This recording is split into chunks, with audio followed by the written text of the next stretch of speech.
Di video sebelumnya, saya telah menjelaskan fungsi senioritas dalam hierarki kepolisian. Di sini, saya akan menampilkan contoh beserta video bagaimana seharusnya senioritas digunakan dalam pekerjaan. Nah, dengan adanya penjelasan di video sebelumnya tentang apa kegunaan dari senioritas dan hierarki dalam mempercepat menyelesaikan suatu pekerjaan, saya harap kalian akan mengerti kenapa senioritas itu sebenarnya dilakukan untuk mengatur alur pekerjaan agar tidak ada tumpang tindih kewenangan. Dalam kehidupan bermasyarakat, kita sudah tahu jika di suatu desa akan dipimpin oleh seorang kepala desa, kemudian kepala dusun, Pak RT, dan RW. Itulah hierarki dan senioritas di desa. Walaupun kepala desanya lebih muda dari Pak Kepala Dusun, tapi apa yang diprogramkan oleh Pak Kepala Desa harus dilakukan oleh Pak Kepala Dusun sampai ke masyarakat agar desa menjadi lebih baik dan berkembang. Nah, kembali lagi soal sistem senioritas, tidak ada sistem yang diciptakan oleh manusia itu sempurna. Pasti ada kurang-kurangnya. Apalagi ditambah dengan penyimpangan-penyimpangan yang diembel-embeli dengan senioritas. Kita sudah tahu bahwa negeri kita ini sering dihebohkan kasus-kasus kekerasan dengan alasan senioritas. Sangat memuakkan memang melihat seseorang yang melakukan kekerasan atas dasar senioritas atau salah pengertian senioritas.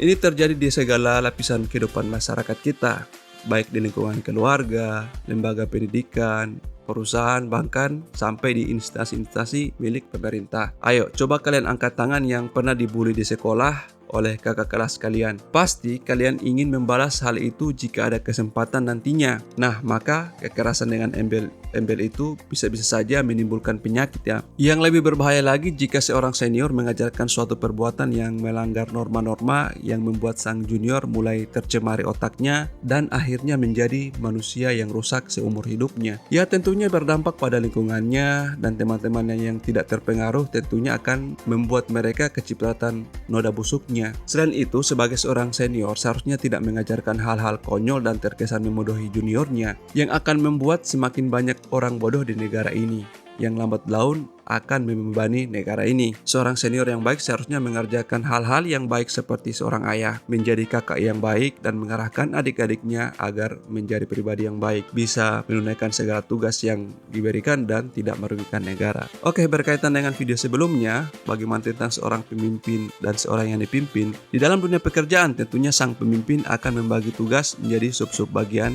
kepada orang-orang yang dipimpin. Selain menghemat waktu, tentunya tidak akan ada tenaga yang menganggur jika menyelesaikan suatu pekerjaan secara keroyokan. Nah, dalam sub-sub bagian tentunya akan terdiri dari orang-orang yang dipimpin namun hanya beda pangkat dan beda umur. Dalam sub-sub bagian pekerjaan itu harus ada yang diserahi tanggung jawab untuk menjamin kelancaran dalam pekerjaan di sub-sub bagian itu. Karena dalam sub-sub pekerjaan itu hanya terdiri dari orang-orang yang dipimpin, maka bagaimana penentuannya? Yang pertama berdasarkan pangkat, kedua lama dinas, kemudian umur. Nah, bagaimana jika sub bagian itu ada 2 orang atau lebih yang pangkatnya dan lama dinasnya sama? Maka umurlah penentuannya. Jika umurnya masih sama, maka sang pemimpinlah yang akan menunjuknya langsung berdasarkan pertimbangannya. Jika sudah terpilih, maka selanjutnya dia harus bertanggung jawab di subnya demi kelancaran pekerjaan. Seperti ini contoh video yang saya bisa tampilkan bagaimana cara seorang yang ditunjuk sebagai penanggung jawab dalam subbagian. Seorang penanggung jawab dalam subbagian harus bisa menjamin pekerjaan di subbagian itu bisa terlaksana dengan baik. Jadi dia harus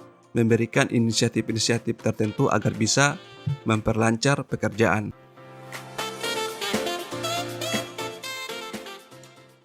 Boleh.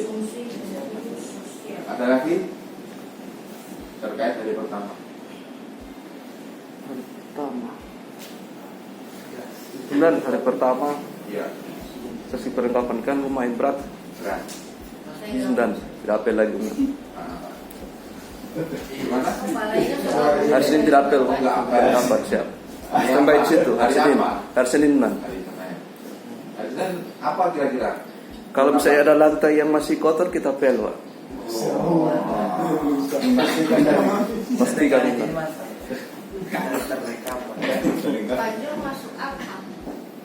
Kalau Sata kira-kira masuk jam berapa? Sebenarnya Masuk di kantor jam berapa? kan kita kan Maka kita jam 7. siap dan kalau bisa kan setelah jam 7 itu kan video itu langsung masuk kalau ada kegiatan. Kita antisipasi itu, Pak. Yang sampai kegiatan kita 2 satker kelihatan jelek, Pak. Ya. Lantai yang baris-baris harus. Jadi nanti perlengkapan sama konsumsi pastikan. Siap. Kalau memang nggak ada.